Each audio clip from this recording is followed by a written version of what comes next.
Morning students, how are you? Hope you are fine. In the last lesson, we have studied about poetic devices.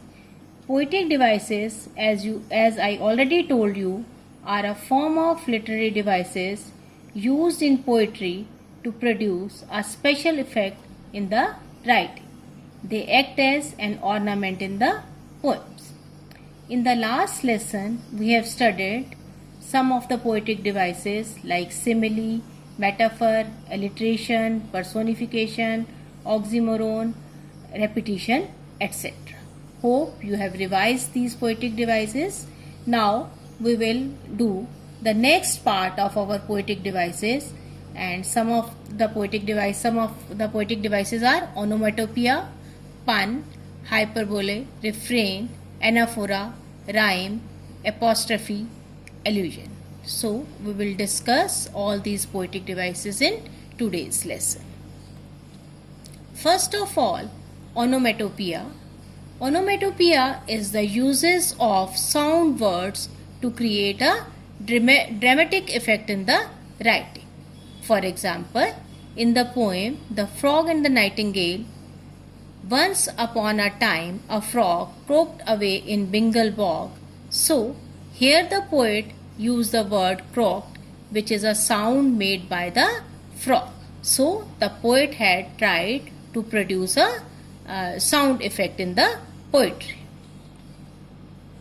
Another example, in the poem Brook, I chatter over stony ways, in little sharps and trebles, I bubble into adding bass, I babble on the pebbles. Here, the words used like chatter, trebles, bubble, babble, they are used to show flowing water of the spring, thus produce a sound effect. Next poetic device is pun. Pun is a play on words using multiple meanings or similar sounds to make a joke.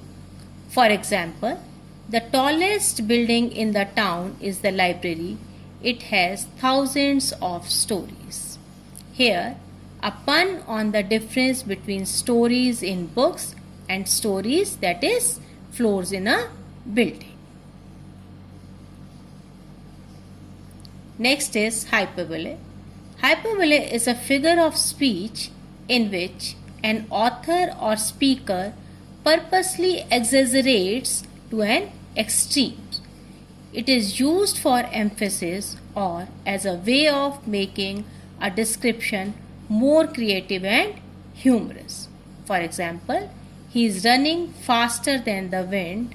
The leaves are dancing in the breeze. She is so happy. Her smile was a mile wide.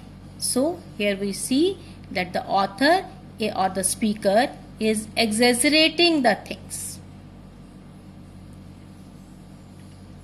Next is refrain. Refrain is just like repetition. A verse, a line, a set or a group of lines that repeat at regular intervals in different stanzas is known as refrain. For example, in the poem The Duck and the Kangaroo, said the duck to the kangaroo. In this poem, the sentence said the duck to the kangaroo was repeated at a regular interval in the time. Similarly, in the poem The Brook, the lines which are repeated again and again are, for men may come and men may go, but I go on forever. So, refrain is being used here. Next poetic device is anaphora. It is the repeated use of words at the start of two or more consecutive lines. For example, in the poem The Frog and the Nightingale, said the frog, I tried to teach her, but she was a stupid creature, far too nervous, far too tense, far too prone to influence.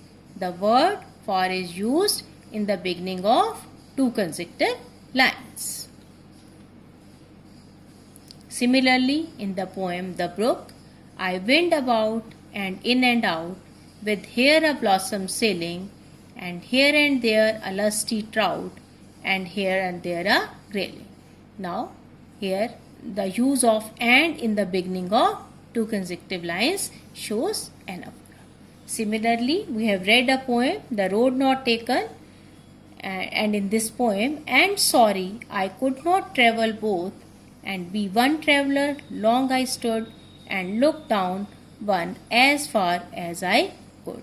Here, three lines they are starting with the word and hence anaphora is being used here. Next is apostrophe. It is a literary device which refers to a speech or address to a person who is not present or to a personified object. For example, oh Rose, how sweet you smell and how bright you look. Here the poet is addressing Rose. Next is rhyme. Rhyme is a popular literary device in which repetition of same or similar sound occur in two or more words, usually at the end of the line in the poem or songs. You might have seen in many poems that the words they are being repeated, words with the same sound are being repeated, and rhyme may be internal rhyme or it may be external rhyme. Next comes allusion. It is a reference or suggestion to a historical or well-known person, place or thing. For example, in the poem, Not marble, nor the gilded monuments, here, nor Mars his sword, nor Mars quick fire shall burn the living record of your memory. Here, Mars is being used, and Mars is the Greek god of war. So, reference of well-known person, that is the Greek god of war, is being used here. Next comes antithesis. It is the use of opposite words in close placement. For example, in the poem The Frog and the Nightingale, every night from dusk to dawn. Now the meaning of dusk is morning, the sunrise, and dawn is sunset. So the two opposite words are used in close placement. So antithesis is being used here.